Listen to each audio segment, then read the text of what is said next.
One victor, two games, different outcomes. Warder's Gate, 26 kills, 9 deaths, 4-2 win. Stone Keep, 7 kills, 7 deaths, 4-0 loss. The difference? Space. So we played against this Viktor 2 games, one straight after the other, and the results were completely different. So I went back to the videos to try and understand exactly what we'd done that made such a difference to his result. And then I've picked out some highlights of the 2 games in order to illustrate how we control the map so much better on Stone Keep than we do on Warder's Gate, and that limits what this Viktor is able to do. So you can see that our team stacks that left-hand side. So to start off with, we've got organisation, we're all on comms, and because of that, we're able to push them off the point. But our team then gets quite isolated. So you can see Tyra's by herself at the back. Khan pushes on the Viktor and gets him down to 1 shot. But between Cardio and the healer, he's able to get away and keep alive. And we're just quite scattered. So you can see Tiberius is over here by himself, and so he gets killed. Khan is now stood on point. Tyra is a bit behind. There's no structure and organisation to the team. This isn't a map we're particularly familiar with. And so this Viktor, who's playing a lot like a flank, is able to get easy angles on people, get shots on people when they're isolated, and pick people off one by one before getting away and healing up using dash. So you can see this left side's completely open, and so he's able to get the kill on the healer. And we don't have anywhere safe to retreat to, so we're not covering the other tower to provide us with a safe base point where the healer could save themselves. We've got a couple on point, we've got some on the left, got some on the right. There's no structure to our team, and this second clip really emphasizes that.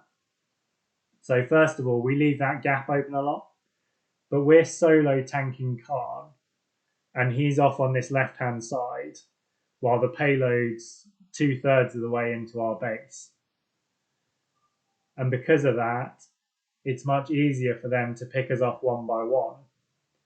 So you can see he goes head-to-head with the Khan, with some backup in fact. And then this tunnel way through just allows him to keep picking people off as they're trying to retreat from the main fight. And we're taking him on one by one where he's quite strong, rather than grouping up and forming a unit where the healer can heal everyone together, seeing as they're a Ceres, and the red tank can provide support. And even more, no one's covering the off lane. So Tiberius tries there, but is 2 against 1, and so gets killed. And you'll see the Viktor uses this side repeatedly to get easy angles. So there's no pressure on him. He can pick his targets. He can push as he wants to. And it's just making his life really easy, which is why he's absolutely racking up the kills and the eliminations. You know, one-on-one with Tiberius. Arguably, Tiberius should win that, but he misses too many shots.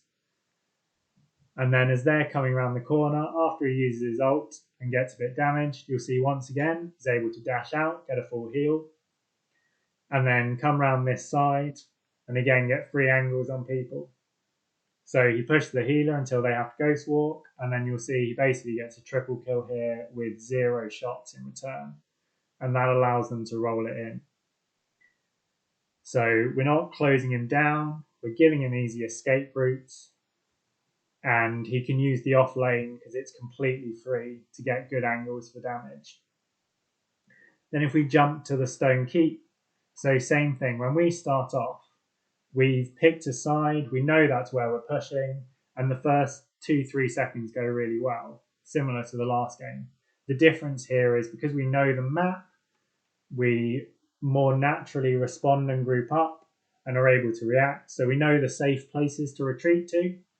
So although he attacks the Barrack's able to get away.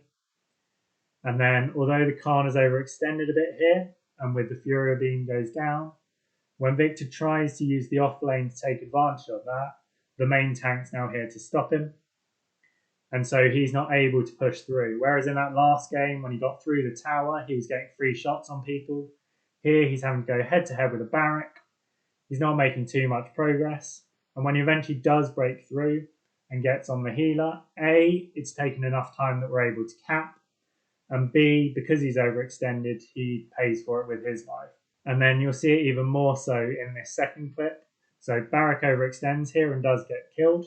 This would be an opportunity for them to push if they were organised, particularly with the ult. But when he attacks on the Khan can get to safety, and the Viktor has to retreat. And when he falls back, you see by then the Khan is pushed up again, and they're holding that doorway. When he tries to push the offside, yes, he gets on the Tyra quite effectively, but because it's much shorter range, the Tyra is able to go head to head better. And when he does get that kill, the Ceres has come around the back of him and got him back in return. So it's a trade rather than him going in, getting a kill, getting himself able to heal, and then going again. Again, he tries to push this off lane, but because we've got a tank with a shield up, even though the tank's not really looking at him, he's not able to push through, and we get cap. When he tries to come around mid, we've got that covered as well, and although he gets an elimination, he goes down in return. Now the rest of the team have pushed us back a bit by the time he respawns, but you can see rather than being scattered, we've got a healer in the back, we've got two tanks, we've got damages behind them, there's a structure to the team that means we're all working quite effectively together. The firebomb pushes him back, and then he just can't get easy angles, so he tries to push down mid again, but our team's on him. As he comes back all the way to spawn, our team push up right behind him and take that space. So by the time he turns round, Khan's already on him. Barracks at gateway, the beam and the ult do kill him, but because we're running double tank with the Khan supporting, they're not able to push up and force the payload back. So even though we're without a main tank, the payload's actually still moving forwards at this stage. And although the Khan does get hit with a beam and killed, by the time they've achieved that, Barrack's back, and so they're not able to move up again.